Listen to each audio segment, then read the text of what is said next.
G'day everyone and welcome back to another episode of the Ads and Dunks podcast, exclusively brought to you by the Ausmerican Aces. It's Josh, your host here, obviously joined by my best mate, co-host Adam Treloar down in Melbourne. How you going, mate? Going good, mate. It's funny. It's going to be funny come the end of the season because we'll be hopefully Righto, our great producer, can put like a little off-air clip for us or clips of us because I seem to be the one who stuffs up all the time. It took us a bit to get going today because my internet keeps dropping out all the time, and last week it dropped out like 3 times throughout the episode. So sorry about that, mate. There was a bit of a hold up for your introduction. That's all right, mate. I'm used to, waiting for you, and whether it's at a cafe or, you're 20 minutes late or whatever you might be, I'm always used to it. So we continue to move on, don't we? Yeah, we do, mate. It's funny because obviously we don't live in the same state, and I thought maybe maybe I'll put my best foot forward when we're via Zoom or via link and not stuff up as much, but I still seem to do that. So I'll keep trying to bring my A game weekly, and hopefully this episode nothing can drop out. Nah, that's all right. I'm sure we'll be right, mate. But hey, how's your week been? It's obviously been another week since we've chatted, and so lots been going on. How are you feeling? Yeah, it's been good. I obviously away from the footy side of things, it's been really good. I'm getting into cooking a little bit. I've been snapping you and sending you videos of my pasta machine that I brought actually just recently a couple of weeks ago, and I'm trying to learn the art of it. It's not the old school way where you do all the riggers and takes a couple of hours to do it, or an hour. It'd probably take me forever. It's one of those things where you literally chuck the flour and the egg and the water in, and it literally kneads it and does everything for you within 6 minutes. So I've actually been trialing out that a little bit throughout the week, which has been nice. And I know you'd be proud of me because I know you like cooking, and you always bagged me when you lived here that you never came around for a home cooked meal. But I'm actually pretty good. Just ask Kimmy. That's good. I am very pumped for you. Very proud of you. When I get those snaps, I'm always like, oh, look at him go. Now that I've left, he's got to start cooking his own food. What about you, mate? How was your week? Yeah, it was good. It was a disappointing result footy-wise, which we'll touch on later on. But it was nice to get down to Melbourne again and play on the MCG and stuff like that. But to catch up, it's actually been a couple of days. Mum and Dad came up after the game on the weekend. So to have some family around in Brizzy's nice. It's obviously not used to being so far away from the parents and the rest of the family. So it's been good to have them up here and see them and spend some time with them. So, hey, I do want to mention one thing though. Last week I talked about that birthday party that I went to, and I said it was Rachel, but her name was actually Angel. So I stuffed that up on the podcast. Completely got it wrong. I got the complete wrong name. So it's Angel. I'm sorry. I know that they all listen. Everyone there listened to the podcast because I said I'd give them a shout out, but they all sent me messages getting into me about calling her Rachel. So I'm really sorry, Angel. I'm so sorry about that, Angel. If it was me, I wouldn't have stuffed the name up because I don't know how you can get Angel and Rachel so far apart because it doesn't sound anywhere near. But I'm glad you gave her a mention on the potty. One other thing before we get stuck into speaking of you stuffing up, because there's an enormous thing that you did on the weekend, a milestone and something that you might have let us down a little bit. Before we get onto that, I've seen Lazi's doing the big freeze dive. Is she diving into the water or whatever it may be up there? You want to touch on that a little bit? Yeah, so she got hit up last week, I think, by the Lions, the footy club, as they were sort of searching for people to do it. And yeah, it's for the big freeze. Obviously, our game on Friday night, we get to sort of do our own big freeze game, which is awesome, and obviously a great cause. And everyone should get out there and donate and buy the beanies, as everyone's touched on over the last few weeks. But yeah, Lazi's going down there.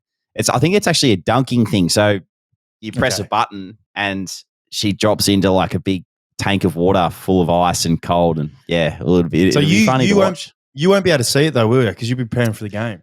Yeah, well, I don't know if it's before the game or at halftime. So we'll see. Okay. Oh well, I'll have my eyes on that. It's exciting for us. I've seen that today. So good on Lara doing that. And as you said, it's obviously a great cause.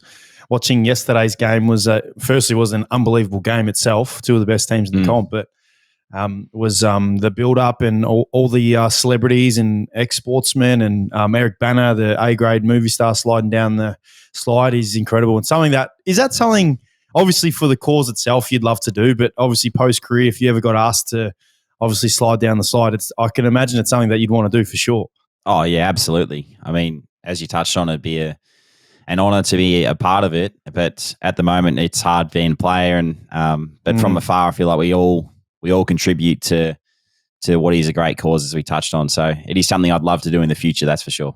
Me too. That's probably coming to closer to me than what it is you. I've only got a few more years left, I reckon. But no, as I just touched on before, we mentioned great disappointments in what was a great moment for you. You kicked your first goal, obviously, for the Brisbane Lions Footy Club, but you promised us an A celebration, and not only I didn't get one, Tommy didn't get one, Righto didn't get one, but everyone that listens to our podcast has sent in their messages straight away.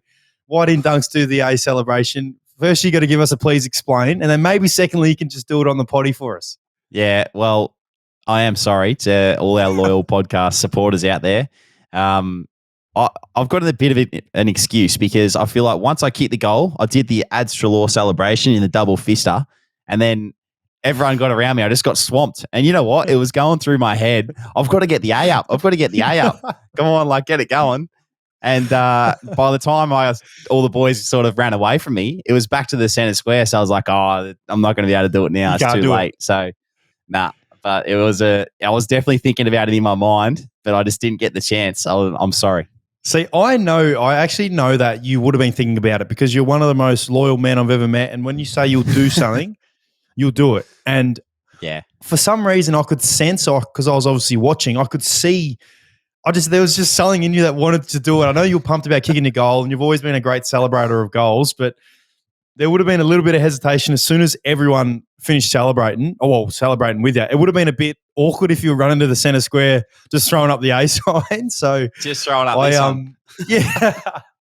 I'll give you the benefit of the doubt, because I have no doubt that you would have been trying to think about doing it. But mate, if you kick a goal this week, Friday night, obviously it's another big game for you. You've got to give us the A celebration.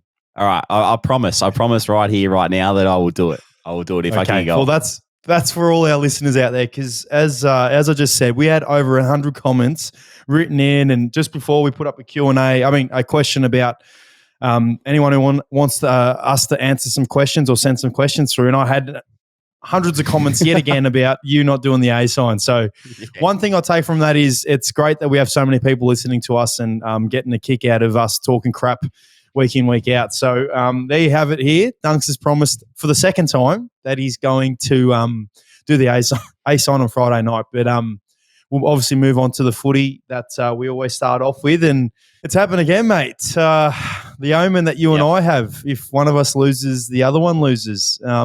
What's going on? Well, it's actually in my mind now a little bit. I watch your game Friday night, and I'm like, oh, no, we might be in for a rough one on the next day. But no, it is crazy. I feel like we've got to play first, and then you've got to play second, because if we win, then I feel like anything can happen on your end. But because that's the only time that we've actually the win that we had was the only time that it's gone against our thing, because you lost to Port that weekend in gather round. So it's actually a crazy talking point, because it's happened every single time.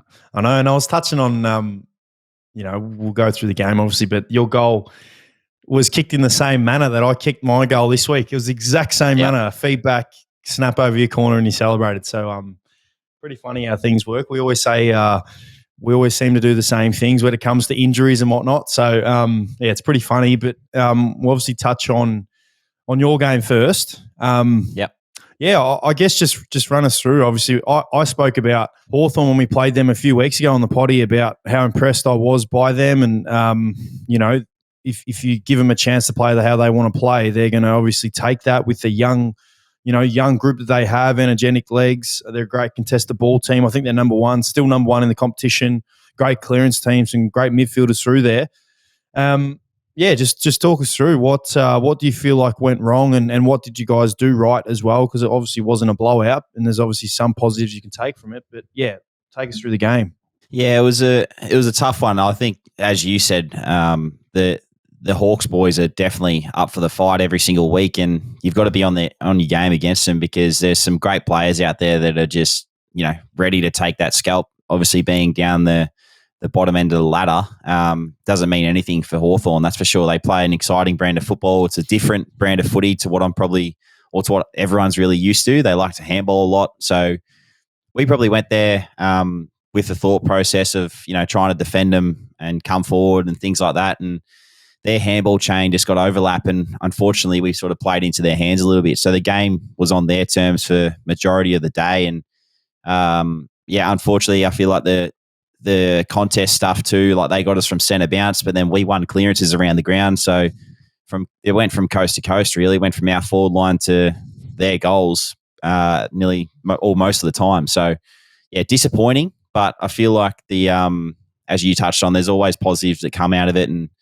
we unfortunately lost Huey McCluggage as well to concussion, which is a bit of a rough one for him. But yeah, looking forward to this week. Obviously, you touched on playing on Friday night, and I think we'll be better for that. It's just tough. Everyone talks about the MCG being a bit of a hoodoo for us. I didn't really feel that out there, but certainly it's a bigger ground. I think everyone knows that as AFL players and supporters and whatnot. So it is a little bit different to play on compared to the Gabba, let's say. But yeah, we'll take a lot of lessons out of it and bring it to our next MCG game in a few weeks' time against the D's. The assessment that you obviously mentioned about the game, I totally agree. It kind of looked like that because, as I just said, you guys still played really well and we're right in it to the end. So it was obviously a disappointing result ultimately for you. No doubt you bounce back. But speaking of the MCG, does that ever get brought up at all?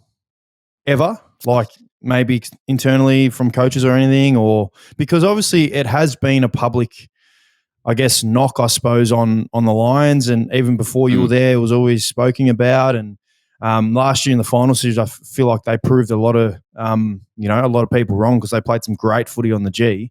And personally, I obviously don't think it's a hoodoo either. But what does it ever get a run in the change room, or do you ever get spoken about? Does it frustrate you at all? Do you think it's unfair that it's mentioned? Because it was definitely mentioned after this game.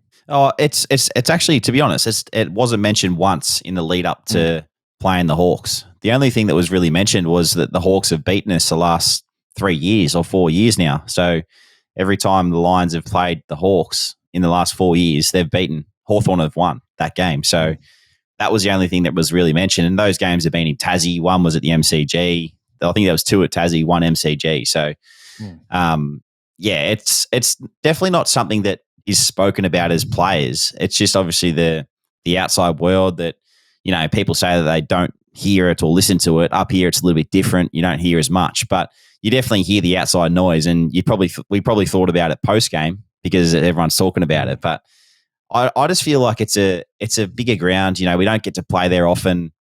Maybe we have to look at other things down the track when we do play there that might help us on a bigger deck, because we play at the Gabba, which is, I think, 10 meters smaller on the wings and 5 meters shorter on the length. So it is a stark difference to what the MCG is. So we've just got to adapt our game plan and our style to play on that bigger ground. Yeah. And I guess that's obviously hard to do because you do, as you said, you play a lot of your games at the Gabba and then you don't really get to play on a ground, I guess, as you mentioned, that size. But I personally think it's a bit unfair because I feel like, obviously last year I think there was a lot of unfair criticism towards the Lions playing at the MCG and the fact that they were able to prove them wrong in a big game in the semi-final and then obviously reach the prelim.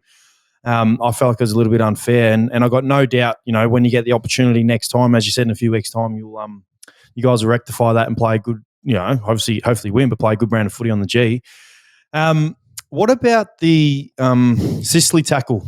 There's obviously been quite a bit of talk about it, and you obviously one of Huey's teammates, and we all hope he's doing well, and I hope he can play obviously next week, probably not this week, obviously.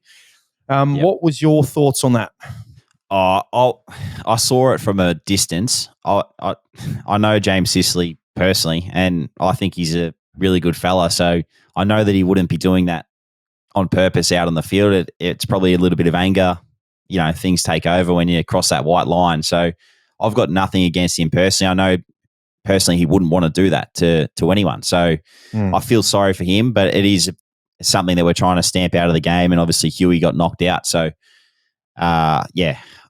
he's probably going to miss some footy, whether that's, I don't think it should be any more than, 3 weeks. Well, I think that's what you get if you get sent to the tribunal. So, it's a tough one to really talk about. I think when you look at the person and the player, like, they're different things. So you've just got to react on what happens out on the field and I suppose feel for Sis, because he's going to cop that ban that everything we're trying to stamp out of the game at the moment. Yeah, and it is tough for him and Hawthorn because he's the last 3 to 4 weeks he's shown how valuable he is as a player. He's probably been the best player on the ground in each of those games for Hawthorn. So, yeah, it is going to be a big loss for him. But, as you said, hopefully Huey's doing okay. Yeah, he'll be right, mate. He'll be right. I think he'll be back next week. So do his 10 days or 2 weeks or whatever it is and then get back into it next week. So looking forward to that. But let's touch on your game now, mate. Friday night footy against Port, who are looking very good. Talk us through that one. Yeah, disappointing. That's to say the least. I felt like it's kind of been the same story the last 3 weeks. I obviously didn't play the Gold Coast game, but it kind of went the same way. We were in front and they hit the lead again, and they were too strong. Exactly the same against Geelong, and then there's a reason why Port Adelaide are right up there as one of the benchmark teams in the comp with Collingwood and now Melbourne, and obviously you guys and a couple others. So yeah, again, extremely disappointing because I feel like we're playing our brand for sustained periods, but just not long enough. And we work extremely hard on how we want to play, and we thoroughly believe that our brand stacks up well against most teams. And we seem to let games slip when the games have been in the balance the last couple of weeks. So that was exactly the same as Port Adelaide. We were good around the contest, good around the ball, but I feel like, when they got into open space, we weren't able to stop them as well as we liked. A couple of easy inside 50 kicks that they had really hurt us. I think we had more shots on goal again, which is disappointing because obviously didn't win the game.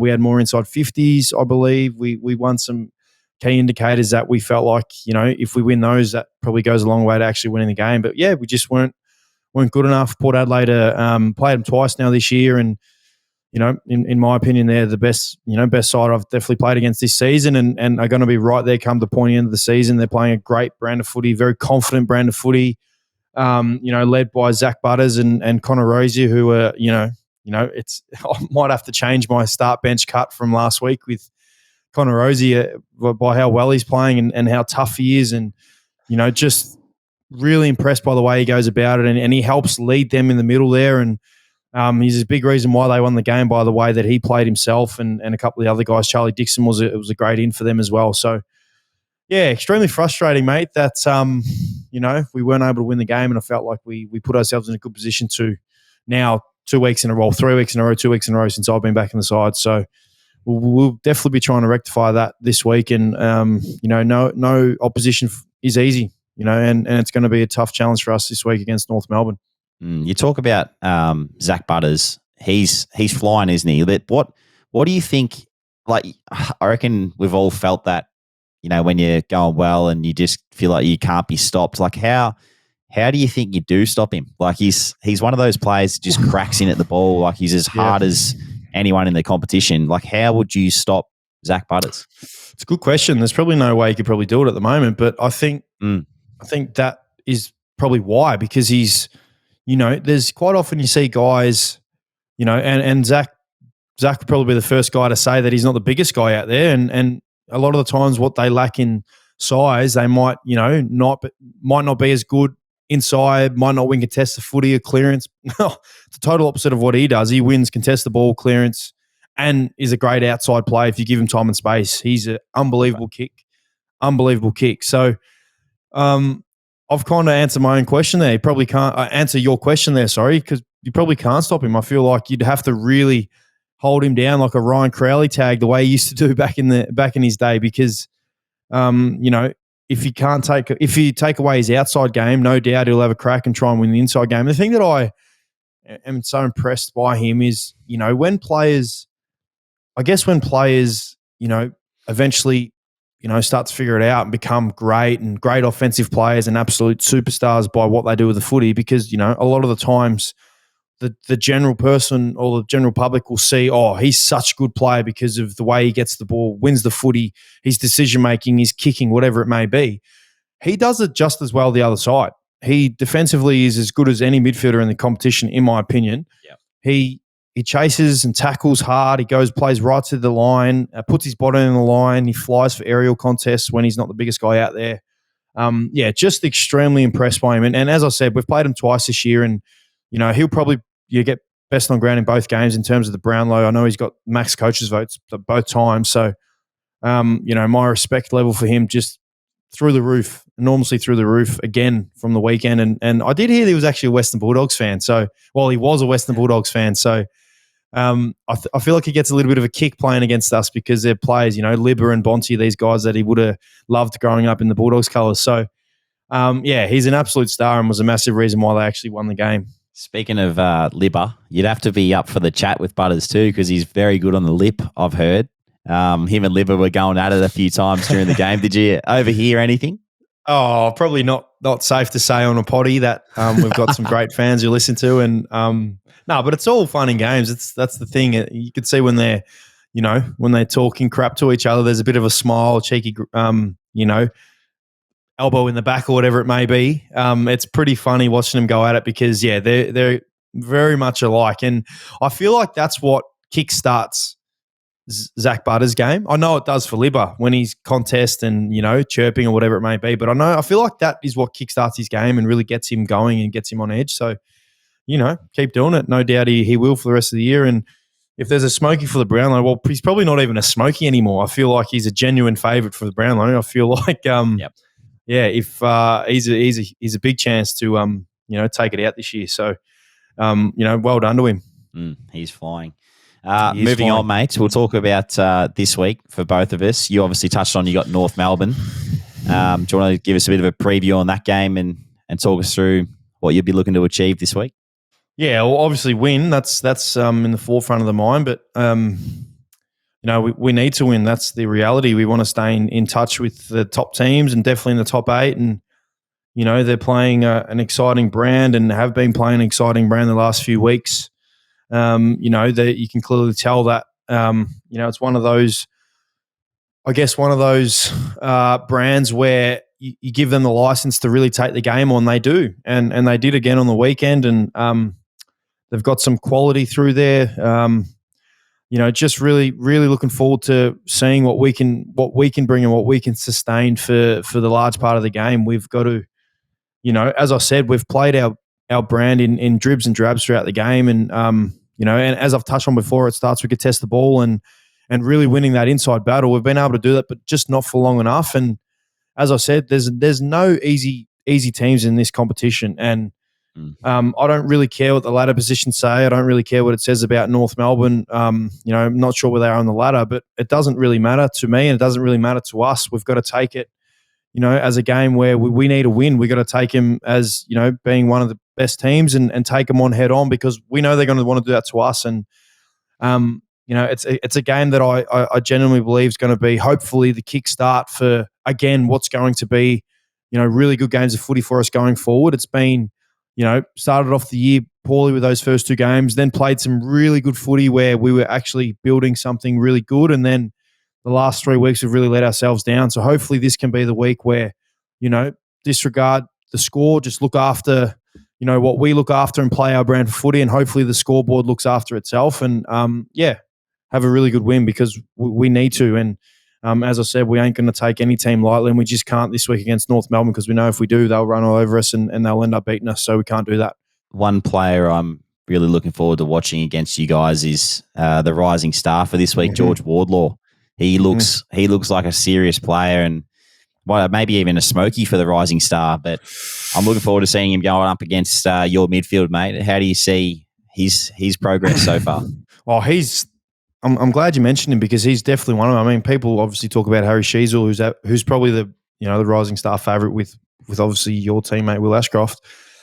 But I'm as impressed with him as I am with any of the young guys. I remember my manager told me that wait for this guy to debut and wait till you see him play and his strengths and attributes because obviously it took a while for him to play and Yeah, mate. I am extremely impressed. I feel like he can pretty much do it all as one of those modern day midfielders who's really big and strong and powerful. And just give him a couple more years in the system, building his body. He's going to be a serious player and probably one of the great players in our competition. So, I just mentioned not taking teams lightly. He's a player that we just can't take lightly, and we're going to need to be on our best to be able to stop him from playing his game. But all of his teammates playing their brand of footy. So, he's someone I'm extremely impressed by. But we'll be looking forward to the contest. But yeah, I will definitely have my eyes on your Friday night game on obviously Friday against a team that's going to want to knock you guys off because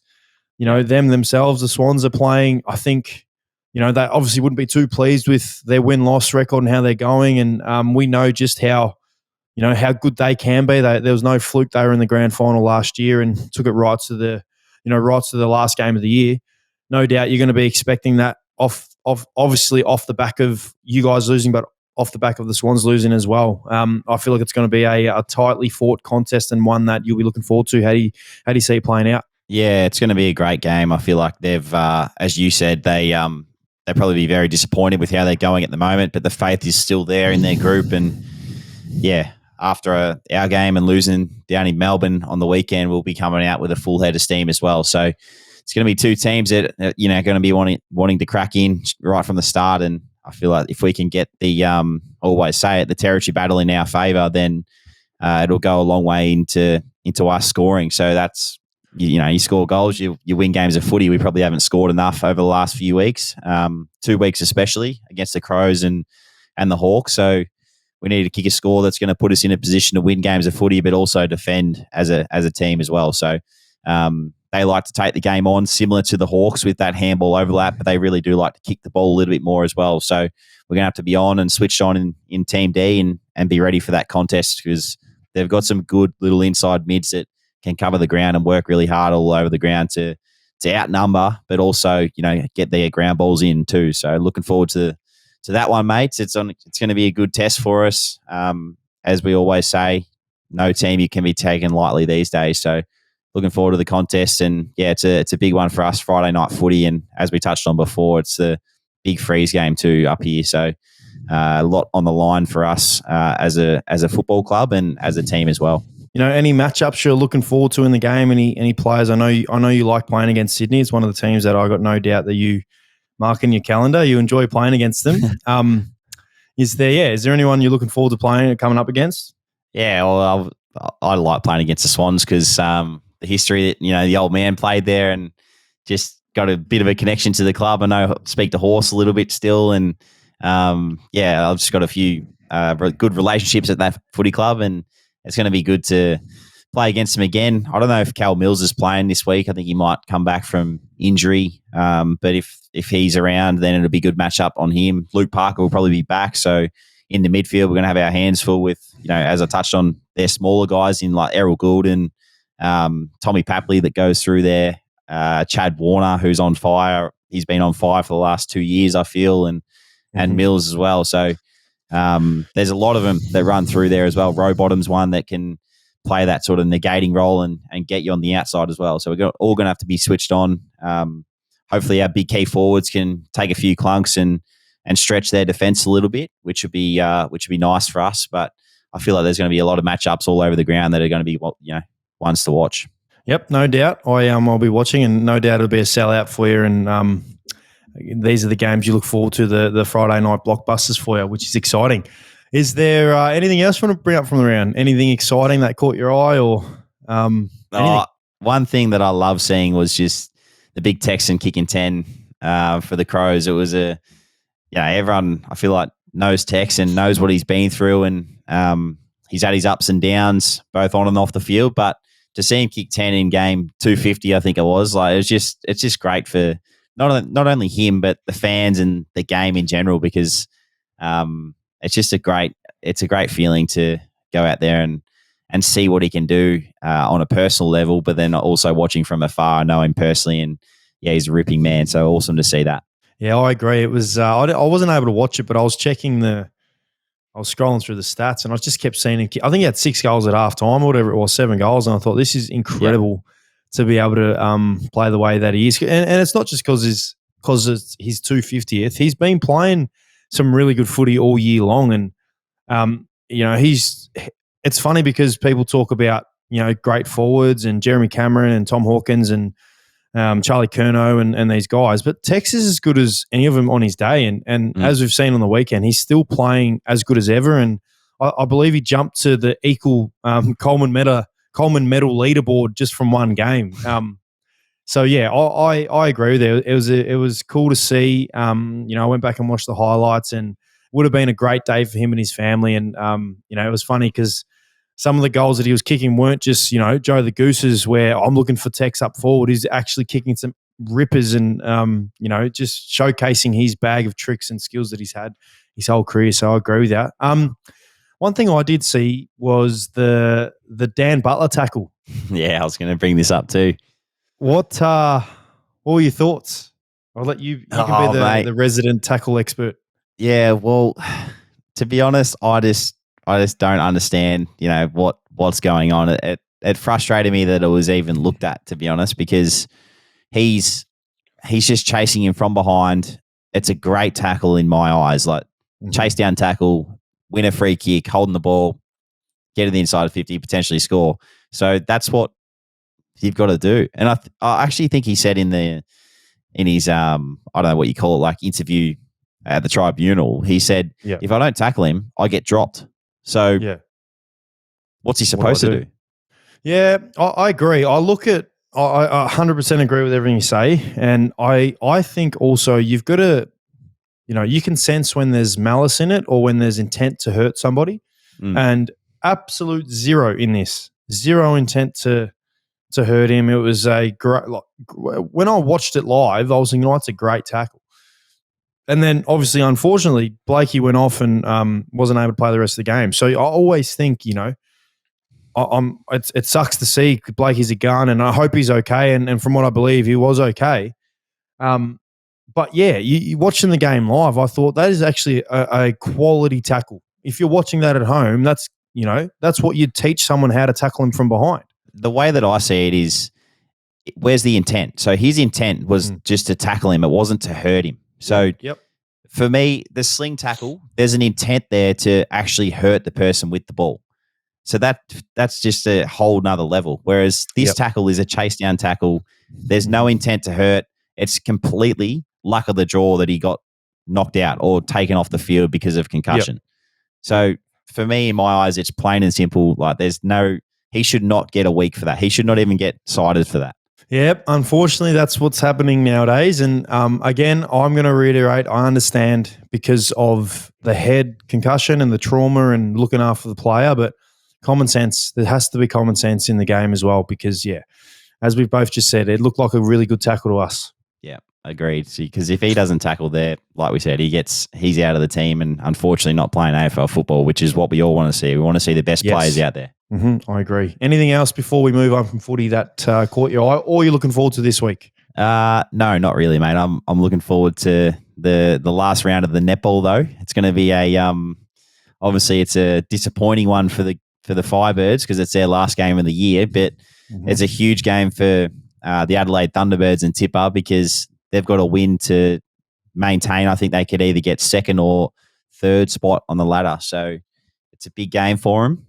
Hopefully they get the win and they finish second and then get, that second chance to be able to make it to the grand final. But if they don't, they get a home final in finishing third. So it's going to be a huge game. They got beat again on the weekend, unfortunately, to the Sunshine Coast, which was a bit of an upset. But I feel like they're from what I've heard, they're ready to go and crack it in this week, and everyone's up and about. So looking forward to the next one. How'd you see the Firebirds game? I was actually there on Sunday. It was they actually looked pretty good in the first half, and then the Swifts just got away from them. Yep. That again's been the story of a bit of their games this year, other than probably the Fever game where they obviously blown out of the water. They've been playing a good brand and exciting, and it sensed like there was going to be another win, but just weren't good enough in the end. The Swifts are a really good side. You can clearly see why. Why they're going to be. Well, I think they officially finished first, didn't they? Yeah, they finished first. Yeah, minor they did. premiers. Yep. You can see why they're the minor premiers, and very good side, and pretty cool that the build up was kind of state of origin like with New South Wales v Queensland, and I know Kimmy loves that stuff, and it was obviously disappointing she wasn't able to win the game. It wasn't a blowout by any means, but obviously it wasn't a win. It's been a bit of a learning year for the girls, and Kimmy is just really looking forward to hopefully finishing off the year strong. They've got Sunshine Coast Lightning, which is, again, another rivalry to Queensland-based sides, which is exciting for Kimmy. She's really looking forward to, hopefully finishing on a really good note and then having some time off and really relaxing and watching the netball finals. No doubt she'll be supporting Tipsy, and as we all will, Lara will be doing the same. As I said, I was real rude of me not to mention Lara throughout the last few weeks. So I sent her a message after the potty to say, have a listen, because I do love you as well. So she shout out to Lara. But yeah, hopefully the girls can finish off well this week and, finish off with a win. And then, as I said, we'll be watching your girl hopefully, go the whole way and, win one for your family. What about, will you be able to watch this week's game? Is it in Adelaide? Nah, so Tipper's game's in Sydney against the Swifts. Okay. It's actually a 50th game this week, so I'm going to duck down to Sydney hopefully and get to watch that one. So yeah, they play Saturday night against the Swifts, which will be a huge test for them. But no better way to knock off the minor premiers for this year, leading into the finals. That's great. I'll be supporting her and hopefully she gets the win. One other thing on the netball, because you obviously said you were there. How was Georgie?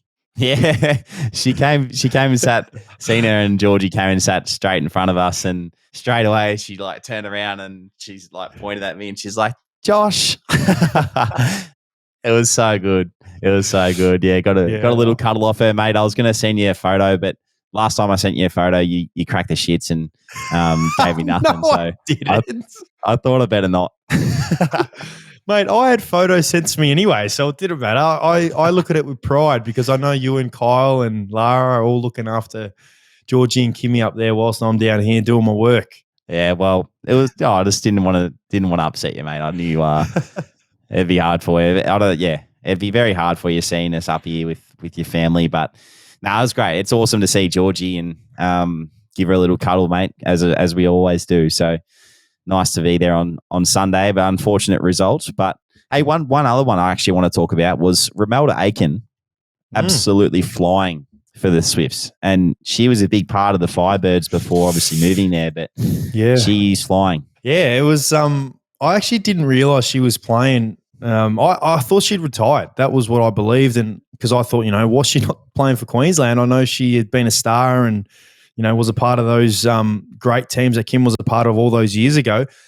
But yeah, you're right. They're hard to come by, those gun goal shooters, and the confidence the team must get when they throw the netball. She's she must strike fear in the opposition, and she's a massive part of the reason why they're going to come close to winning it. And she was definitely a pain in the backside of the Firebirds on the weekend, and no doubt Kim would have been thinking, far out, I wish she was still on our side. But yeah, she's a gun. The top four, I feel like, have been the best four teams all season and thoroughly deserve to be there. So it's going to be, a good last round, and then good final series ahead. Yeah, no, it's going to be a great final series to watch, mate. That's for sure. Moving on, we've got one of our favourite segments. Now with the questions from our fans on Instagram, our loyal fans. Do you want to kick us off, mate, with one of your questions that you've got? I will. And as you mentioned, I do want to say thanks again for sending questions in, because we mentioned that we want to feel like the fans are a part of it as well, and the amount of thanks that I've gotten now from the people that have asked the questions, I know they greatly appreciate it. So I'll start with this one. Zach.rr with an S. Favorite memory in local junior footy? Favorite memory in local junior footy. I remember, I think it was under 14s. We were coming up against a stronger side in Sale, Nash Holmes. There's a few weapons in that team. Bodie Walker, and we were sort of from Yarram, so we didn't really. No one really knew of our team. It was, I went to school in Sale, but there's a couple of us that went to school in Sale, but the rest were all from Yarram, and that's about 45-minute drive. And definitely went into the game not favourites, mate, but got the chocolates over the big Sale team at the time. So that was one of my favourite ones. I think it was actually Mother's Day. So I got up and Father's Day, because I got up and made a speech because I was the skipper on the day, and I just said at the end of it, "Happy Father's Day to Dad." So it was a nice little Father's Day present for the old man. Nice, mate. Thanks, Zach, for asking that question. What about you? Do you have any junior footy memories that you want to share? I've got plenty, but give us one. I would love to say winning a premiership, but unfortunately, I haven't ever won a premiership at any level of footy. Did you know that? Yeah, I knew that. You've told me that before. Yep. So never won a club premiership. So I've lost 2 in the AFL, lost a couple in the TAC Cup, and lost 4 in the junior footy. I feel like my favourite memory was probably, it's a tough one. I'd probably say the first time we beat Endeavour Hills. So Endeavour Hills was our rival. And they were, when I say rival, they had plenty of rivals. They seemed to win the granny every year, and we'd finish second or third.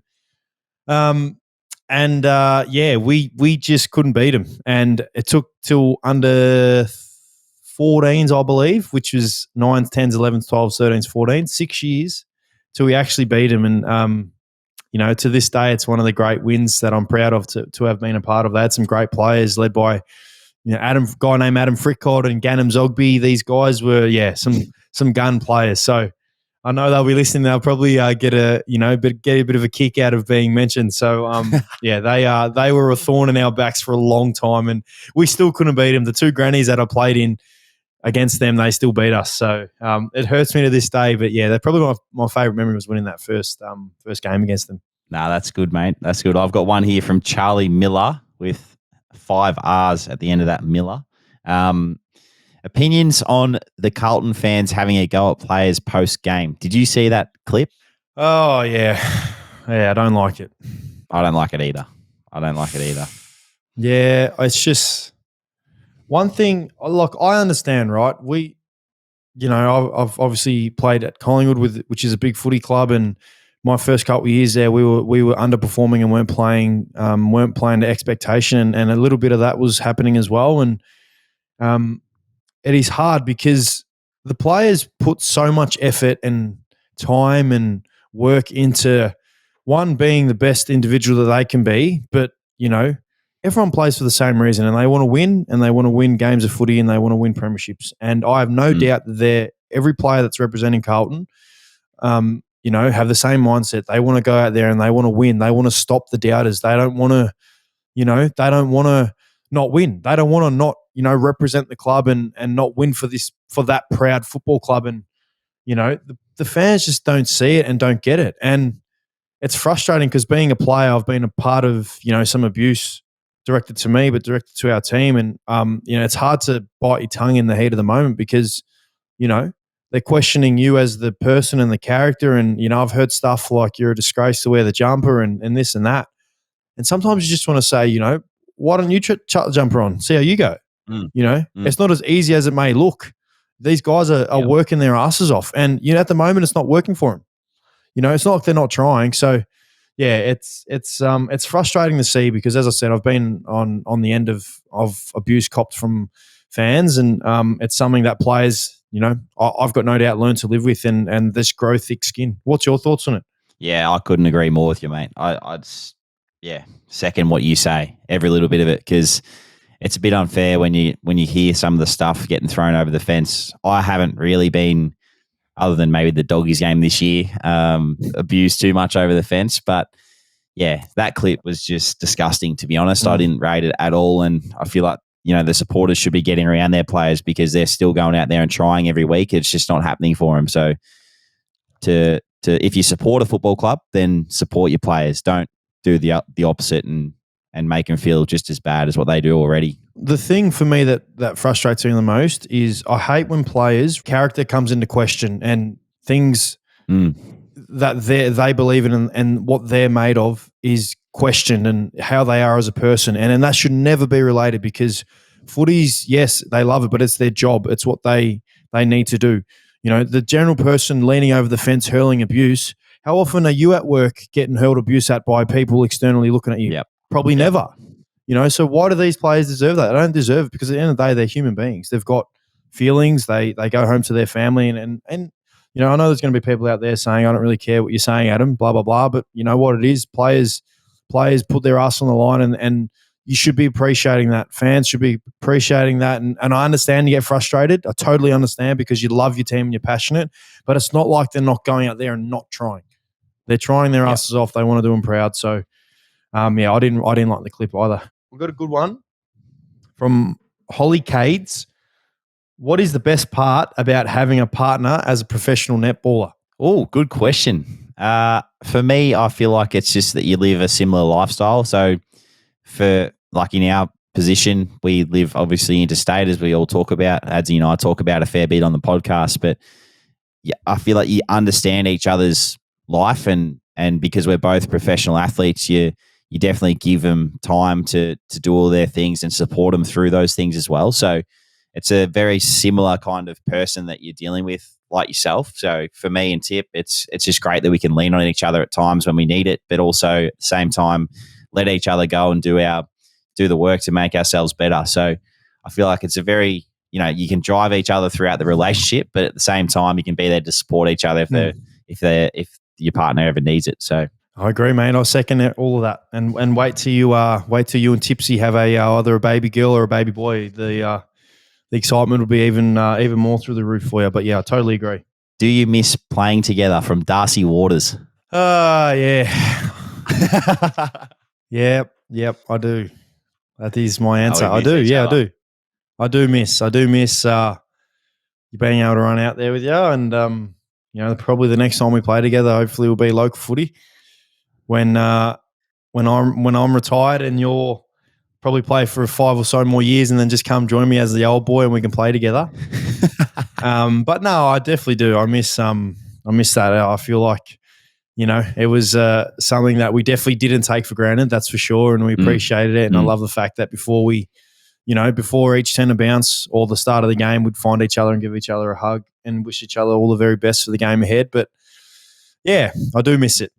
Yeah, so do I. I was actually going to say that. I still, to this day, after the huddle's finished and we're walking out to our starting positions, think of you and giving ourselves a high five and a hug. Still goes through my mind, mate. So I do miss playing with you too. Now, the best we can do is wish each other all the best the day of the game, and then obviously after. And you know what, mate? No matter how, if you played an absolute stinker, I'd still message you saying, "Well done, mate. You still played a good game." I wouldn't care. Yeah. Not that you'd ever play a stinker. Isabella McGlones, McGlone, McGlones. Don't want to get that wrong. Did you always know that you wanted to play AFL growing up? Which I'm going to say yes, you would have. But did you have a backup option? That's probably more the question. Did you have a backup option? And then it was, are you currently studying anything at uni? Yeah, so I obviously did want to play AFL growing up, but it wasn't probably until the age of about, I'm going to say 10, 11, that sort of time, when I was young and, you know, really loved the sport. Actually, probably older. I reckon it was about 15 when I realised I could actually go all the way rather than just enjoy it for what it was. But at that time, I was obviously going to school and doing all my study and stuff like that. So I actually finished school a year earlier before getting drafted. So I started working at the school that I was going to previously, and I was like a sports gappy. So I was probably going to continue down that track and end up being like a PE teacher. So I'd have to study, go to unis, obviously do the school teaching stuff. But at the same time, I was doing plenty of farm work, mate, too, which you'd understand because you've been down to the farm and spent a bit of time down there. So I was working with Panda down on the farm and doing some fencing. And I was actually, one thing I was doing was wrapping silage. Do you know what that is? No. So you know hay bales, like the big round things? Yep. Yeah, so it's that with the net around it, but then you pick it up on the side of like a machine and you wrap it with plastic so then it can like cook. I've actually seen, I've seen your old man do it. Yeah, so that's what I used to do as a kid. So when I was 16, so you turn 16, you can start driving a tractor. So I would do like contracting. I'd go out to people's farms and work for dad and wrap silage for him. So that was my job. That was what I was doing. And what were you doing? You're probably investing in stocks at that age at 16, knowing what you're like or something. You would have been doing something like that, crypto or something. No. I wasn't I wasn't educated enough for that kind of stuff at that time. I was just putting the money in the bank, mate. I was saving as much as I possibly could. Oh, well done. Well, maybe that's what. So, do you reckon that's what you would have? That's the pathway you would have gone down? Probably. If I didn't play footy, I would have gone down that school teacher, farmer kind of pathway. But now playing footy, I study real estate, and I know you do too. So, that's sort of what I've gone through over my journey. I have studied health science as well, which I didn't like, and then I studied business management as well, which I thought was a little bit repetitive. So it's good to try things and different things. But now I've landed on real estate and really enjoying that. What about you? Just quickly. Nah. I always wanted to play footy, and I've said the only two things that I seriously ever considered, which is pretty funny. You probably laugh because you'll be like, "Yeah, that doesn't surprise me." One of them was actually I wanted to be a wrestler. And in the cupboard right there behind you, where you can see, I've actually got a world heavyweight title belt. And if I didn't have these headphones on, I'd actually go and grab it and show you just quickly. But I wanted to be a world heavyweight wrestler. And the other thing I wanted to do was I wanted to be an actor. An actor. I actually wanted to be an actor. You as an actor. I went to acting school for one class kind of thingy, and I just never went back for some reason. I don't think we could afford it. I think Mum could afford it, so I didn't do it. So they were my two things. Honestly, there was nothing that ever really crossed my mind in terms of anything else. I just wanted to play footy. I just wanted to do something in the sport. So yeah, that was kind of it. No, I like it. I've got one here for you, Adzi, from Rylan Crosser. Why did Adam switch up the boots? Wore grey Tiempos against Port. Did you wear different boots against Port on the weekend? Oh, great observation. Wow. I'm actually really impressed. I actually forgot my orthotics. I left my orthotics in my runners. So I rotate my orthotics in everything. And it's funny because the old me would have stressed out. Like when I say the old, I mean like from 5-6 years ago because I was so pedantic and OCD. I would have stressed out big time. But as soon as I realized, I was like, oh, geez, I can't wear – because I've stretched out those grey Tiempos, they fit well in my foot better than if I don't have orthotics. So that's the only reason. So I brought the grey and the current day, this version Tiempo, the white and blue ones, I think. It's the only reason why I wore them. So yeah, great observation. Legit, the only reason why is because I forgot my orthotics. That's something that you'd realise, I reckon. I didn't notice that, but yeah, that is a great observation. I've got one more question, and this is actually from me. Last one. So I'm not sure if you would have seen, but on Saturday night, the Bulldogs had their Hall of Fame dinner. Yep. And we celebrated some legends, Brad Johnson and Luke Darcy, and some absolute champions. But we also celebrated what was inducted into the Hall of Fame, as well as the women's AFL Women's Premiership. The 2016 Premiership was also inducted into the Hall of Fame. So that's obviously you're a part of that. Does that make you proud? That's my question. Oh, yeah, for sure. I was actually chatting to Dale Morris, who was inducted into the Hall of Fame on Saturday night as well. And we were chatting about it, and he told me that moment was inducted into the Hall of Fame, and we sort of share that connection. It was funny because we were like, oh, yeah, like that's us. And to hear like that word in us and being a part of that team means the absolute world. So, yeah, obviously very proud moment for myself and the other boys as well, because we did it as a team, or we did it as a club that year. The whole list was utilised. The whole footy club was a part of it. So incredible memories from 2016. So, yeah, as I said, just a huge honour to be a part of that moment. Never heard of moments being inducted into the Hall of Fame, but still take it, that's for sure. Yeah, well done, mate. Well done. Thank you, mate. I've got one other one just before we finish up. Woodside Beach Hotel have written in, who's your flag smoky at this time of the year? Who do you think is your number one tip to win the flag? And let's say you can't say Collingwood because everyone says Collingwood. Who can't I say? Yeah, but then can I not say Port Adelaide either? You can't say. Yeah, you can't say any of the top 4, which is Collingwood, Port Adelaide, Melbourne, and Brisbane. Yep. Oh, obviously outside of us, because I genuinely believe that we can. Outside of you. I don't know. For some reason, the 2 teams that come to mind are Adelaide and St Kilda, and that's probably going to sound stupid because they're in the top 8.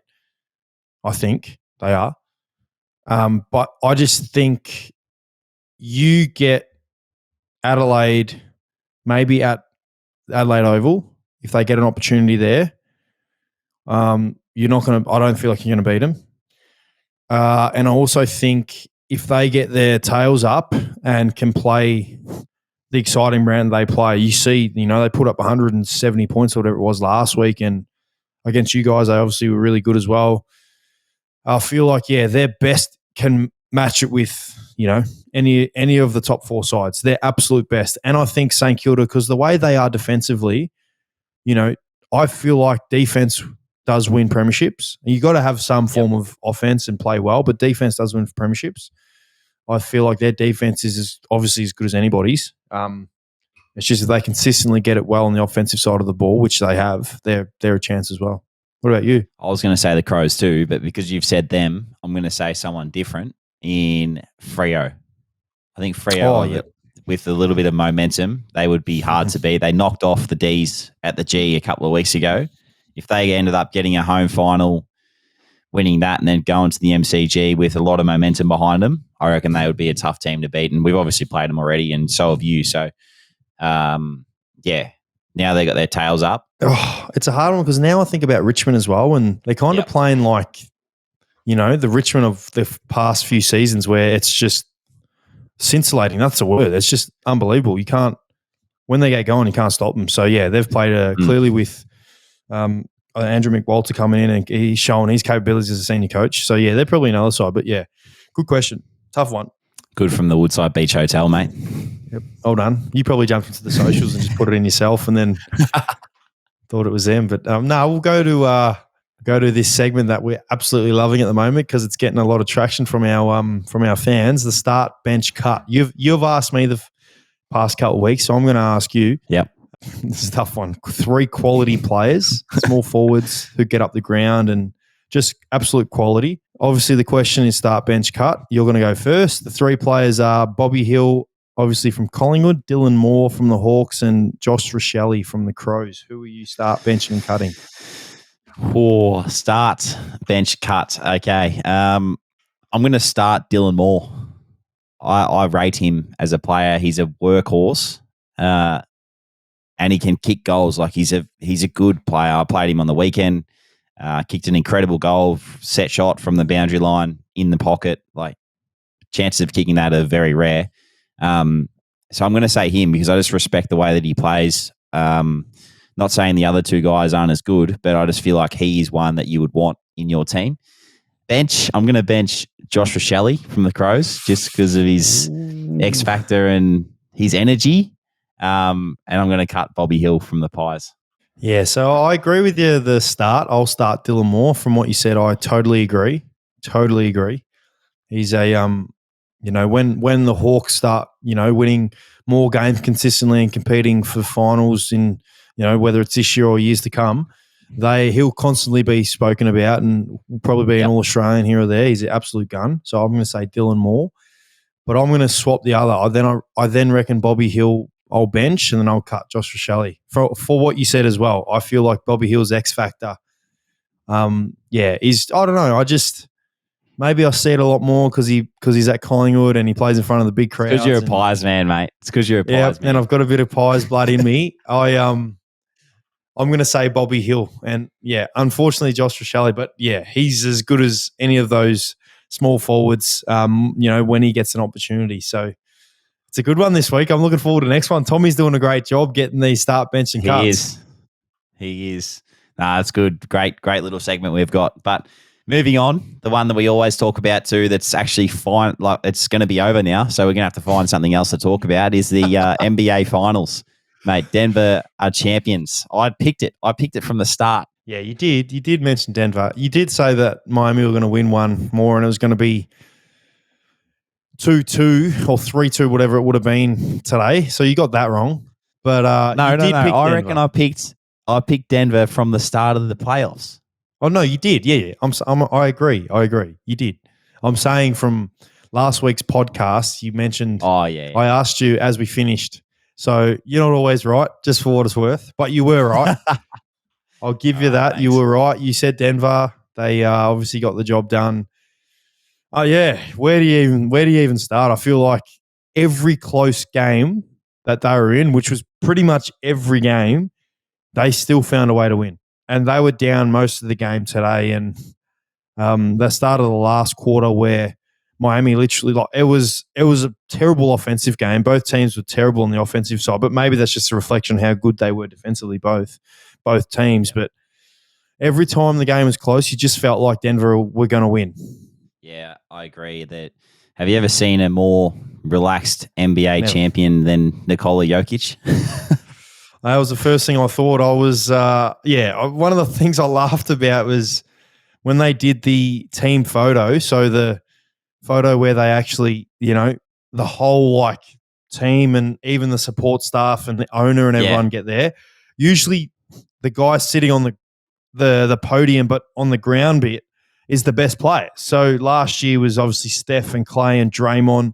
Year before that was Giannis, Chris Middleton. This year it was Jamal Murray and I don't know. I think it might have been Kentavious Caldwell-Pope. Friggin' Nikola Jokic is standing in the corner. He's just standing over in the corner with his daughter, which is beautiful. You mean I love that because if it was me, I'd want Georgie there as well. But it just makes me laugh because if that doesn't show anyone who's more relaxed, I don't know what does because. It was quite a funny celebration. Because he's left his MVP trophy on the desk after winning it, and then he's gone and said, they asked him about the parade, and he's like, "I'm not looking forward to the parade. I just want to go home earlier." So they might have to bring that forward. Yeah, rumors are they're bringing it forward, and you know what? If he requested, I would. Denver, just do whatever he wants because he's just brought you your first ring in the history championship. Of the Denver Nuggets, and I think it's been the longest wait for a team to win from a startup. So I think it's been 46 years, and previous the longest was Miami Heat, 45 years. So yeah, it's great to see, and I feel like it strengthens the case that we said with Jokic being the MVP when it was announced, obviously 5 weeks ago, and Joel Embiid won it. We both said. I feel like Jokic should be the MVP. It shows how important, he is to the team. Fast forward 5 weeks, he's the whole reason. Jamal Murray was incredible. So was Aaron Gordon and Michael Porter Jr. in stages. But yeah, it just reiterates what we both thought of him and how good it was that he actually, won the Finals MVP, but then obviously won the championship as well. Who would you say is you most like Jokic at the Dogs? That relaxed kind of vibe. When it comes to winning, because obviously we're going to say winning, honestly, I would have said Nader, Jackson McRae, but a new clubhouse leader, well and truly, is Liam Jones. Yep. Liam Jones. He doesn't, and it's great because it just shows he doesn't get dictated by outcomes. He worries, he must just enjoy going out there, doing what he does the best, which is what Nikola Jokic does. And just whether you win, oh, well done, I won. If you lose, I lost, whatever. I'll move on to the next week. What about you? Yep. Oh, mine's definitely Joey Danaher. Really? Definitely. Yep. Doesn't like he comes to the club. He does his work and does as much as he does over and above of what he does, which is great to see. And you just know that he's going to do the work behind the scenes. But then as soon as it's done, see you later. He goes home. He lives 2 hours away or whatever it is, down the coast with his family, which is awesome. And then he just comes to the club the next day. Like he gets up at 4 a.m. every morning and drives, like just no fuss at all, and doesn't talk to media. I think he actually did his first press conference today. So it's just incredible. It's incredible, and full respect to him because that's the way that it works for him, and that's what we accept at the footy club. We accept all different types of individuals, mate. So I love it. Yeah, well, Jokic is clearly like that. It won't be surprised if they celebrate tomorrow's. They do the parade tomorrow, and then he's on the first private jet out of there to go to his horse stable and race his horses because he loves his horses. But What about Jimmy Butler? What was your, it's funny how a week can change. And this time last week, I think they just won their first game or their only game, and everyone was talking about this incredible Miami Heat team. And yes, they were incredible. And the second eighth seed to go to the finals, obviously didn't win, but had an incredible season considering they were 5 minutes away from getting eliminated in the play-in. Mm. But then fast forward a week, and there's Stephen A. Smith coming out and saying Jimmy Butler is not on the same level as LeBron, KD, and Steph, although he's just taken the eighth seed to the finals. It looked like he just wasn't being aggressive when he had the ball. The only time he was aggressive was game 2 when they won. Other than that, game 3 a little bit, but not really. Just to me, it just looked like he was exhausted. Honestly, it just looked like he was totally exhausted. Yeah. Don't know if the rolled ankle played a part. He said it didn't, but it looked like that. It just wasn't him or the way that he was playing in the Boston series. What was your thoughts on the Jimmy Butler final series? I thought he started incredibly well. And like you said, he got them to the position that they were in. I did feel like, I don't know if it was game 6 or 7 against Boston, but he started playing not as aggressive, and he'd drive to the basket, but then look to give it back out, like he's trying to draw in the D and pop it back out and get an assist. But I think when he's at his best, he's just taking that to the hoop and putting it in. That's his signature sort of moves, and his shooting percentage was down too. But I just feel like his first few games or first few series were much better than what the last 1.5 were. Yeah, I agree, and his numbers say that as well with his shooting. His shooting was clearly down from what it has been in this playoffs. But yeah, if he hasn't gained more fans than what he had prior to this final series or this playoff series, then I don't know what he needs to do, because the amount of respect that he should have gained and has gained from everyone externally has to be through the roof, because it shows that a guy with his mentality, what he believes in, all he cares about, and he's not a regular season player. He's not going to win an MVP, but he's going to do all he can in the final series or in the playoff series to get his team there. So my love for Jimmy Butler well and truly grew this year, and I cannot wait to see how they go next year. Speaking of next year, who do you think? And I think it's hard because we don't know where some players are going to go, so it's really hard to pick a winner next season.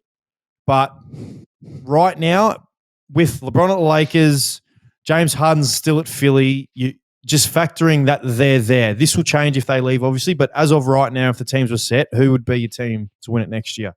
Oh, for me, I'm going to look at someone like Phoenix Suns, just because I feel like they're going to have another year of connection. That KD trade went through pretty late. They probably weren't used to it enough to go deep into the finals and the playoffs. So, yeah, I feel like maybe them. That would be my tip right now. Yeah, I'd say the same. Obviously, it's hard because you don't know what Chris Paul's going to do. They obviously declined his contract, but apparently they want him back. My pick is actually, honestly, is going to be the Heat. I'm